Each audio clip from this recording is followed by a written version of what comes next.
ये सारी एडवाइजरी थोड़े और समय पहले हो जाता तो दिल्ली को सांस लेने में थोड़ी आसानी हो जाती। मेरा मानना है कि जिन लोगों की जिम्मेदारी है दिल्ली के पोल्यूशन को, स्टेट के पोल्यूशन को मिनिमाइज करना, उसको नियंत्रित करना, उन्होंने अपने दायित्व का निर्वाह अरविंद केजरीवाल जी की सरकार ने नहीं उठाया। आज जब ये आपदा झेल रही है दिल्ली प्रदूषण का, आज जब हमको बोलने में बड़ी तकलीफें हैं, आज तो थोड़ा सा भगवान सूर्य ने कृपा कर रखी है, फिर भी मैं समझता हूं कि इस समय किया गया हुआ उपाय ये तो किसी काम का नहीं है।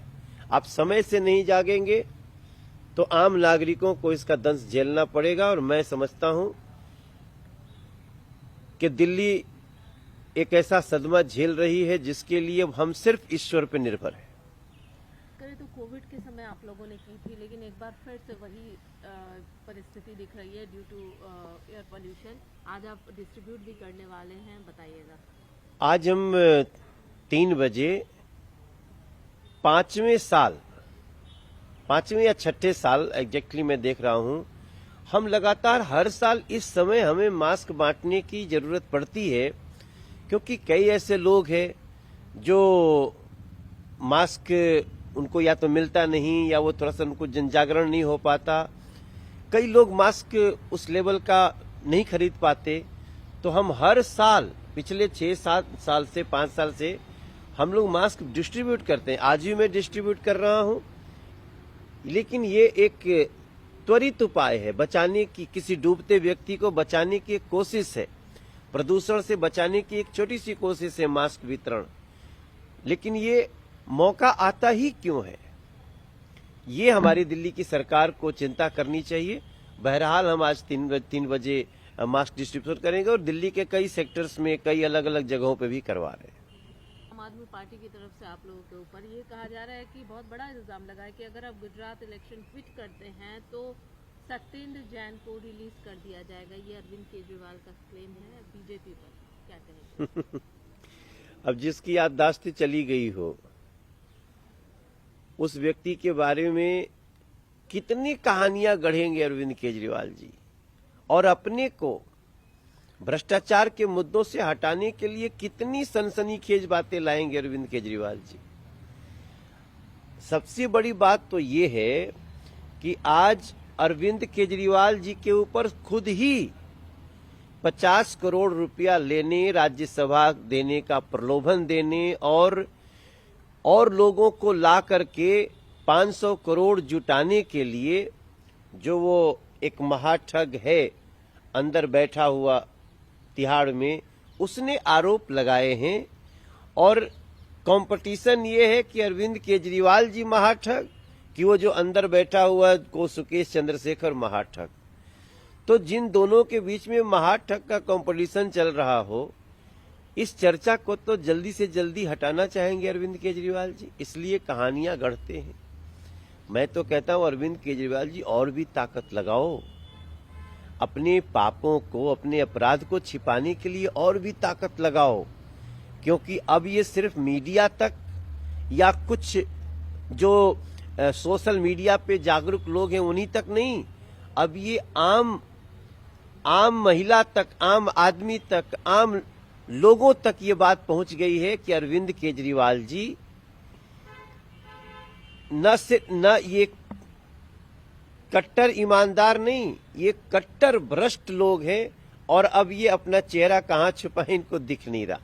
लेकिन ये बताइए, मनीष सिसोदिया आज के पहले उन्होंने ये कहा था कि जानबूझ के ये लोग आपस में डील कर रहे हैं, एक जो जेल में बैठा हुआ है और हम लोगों को इस तरीके से हमारे ऊपर एलिगेशंस लगा रहे हैं।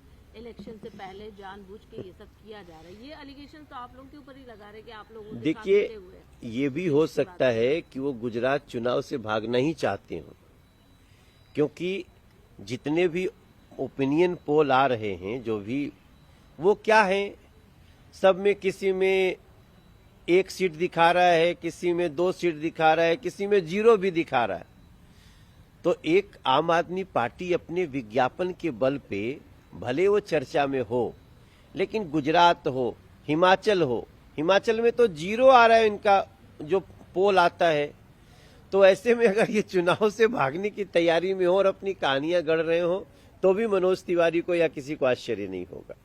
अरेस्ट किया गया है ईडी के द्वारा उनके रेजिडेंस से, हालांकि उस पर भी ये आरोप लगे हैं कि बीजेपी पहले मेरे से कुछ नहीं कर पाई तो अब मेरे पीए पर इस तरीके के इल्जाम लगाए जा रहे हैं। देखिए, जब कोई अपराधी अपराध करता है तो एक एक कड़ियों को एजेंसियां खोजती हैं, चेक करती हैं, जांच करती हैं और जब लगता है कि नहीं ये भी हो सकता है दोषी तो फिर उसको गिरफ्तार करती हैं, उससे पूछताछ करती हैं। मुझे लगता है कि मनीष सिसोदिया जी का जो अपराध है, जो लूट है, उसकी जड़ें इतनी गहरी हैं कि अभी उनका पीए तक जाना तो मैं सोचता हूं बहुत छोटी कड़ी है। अभी और भी बहुत सारे लोग हैं जिनकी सूचनाएं आ रही हैं, जिनके सबूत मिल रहे हैं और इस आधार पर उन तक एजेंसी पहुंचेगी और उसको पहुंचना ही चाहिए।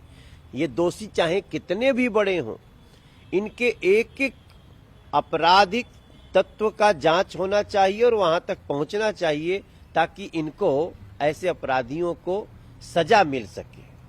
एक सवाल से है कांग्रेस की। कांग्रेस ने भारत जोड़ो यात्रा में KGF 2 का म्यूजिक यूज किया है और इसको लेकर राहुल गांधी के खिलाफ केस भी फाइल हुआ है। कॉपीराइट का ये पूरा मामला है, क्या कुछ कहेंगे? देखिए, हमको पता चला कि ये लोग अपना जो वीडियो बनाए हैं उसमें दूसरे का गाना यूज कर लिए विदाउट आस्किंग, तो ये केस तो कॉपीराइट का बनता ही बनता है। लेकिन ये नया क्या है, कांग्रेस पार्टी के लिए नया क्या है? जब ये दूसरे का हेराल्ड ले सकते हैं अपने में, दूसरे के बहुत बड़ी बड़ी संस्थान को खड़ा करवाने के बाद एक फर्जी कागज से अपने मालिक बन सकते हैं, तो ये कॉपीराइट तो उनके लिए बहुत छोटी चीज है। मगर कॉपीराइट का एक्ट बहुत ही मजबूत है और अगर इन्होंने ऐसी गलती की है तो निश्चित रूप से एक बड़ा हर्जाना पे करना होगा जिनका म्यूजिक है।